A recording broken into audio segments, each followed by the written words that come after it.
ઉનાસેના મચુંદરી નદી ઉપર આવેલા બ્રિજ જર્જરિત થતા બ્રિજ ઉપર ભારે વાહનો ચલાવવા ઉપર જિલ્લા કલેક્ટરે પ્રતિબંધ મૂકેલો। ત્યારબાદ નેશનલ હાઈવે ઓથોરિટી દ્વારા ભારે વાહનો પસાર ના થઈ શકે એ માટે પુલ ઉપર બેરિકેડ લગાવેલા। બેરિકેડ લગાવ્યા બાદ પણ સ્કૂલ રિક્ષાઓ અને ભારે વાહનો પસાર થતા હોવાથી જર્જરિત પુલ ઉપર નેશનલ હાઈવે ઓથોરિટી દ્વારા દિવાલ બનાવવામાં આવી।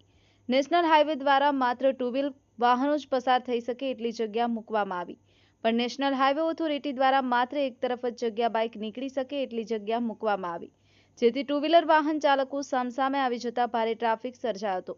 જો બંને તરફ ટુ વ્હીલ નીકળી શકે એટલી જગ્યા મૂકવામાં આવી હોત તો આ ટ્રાફિક સમસ્યા ના સર્જાય। વોઇસ ઓફ ગીર ન્યૂઝ સાથે રાકેશ દવે, ગીર સોમનાથ।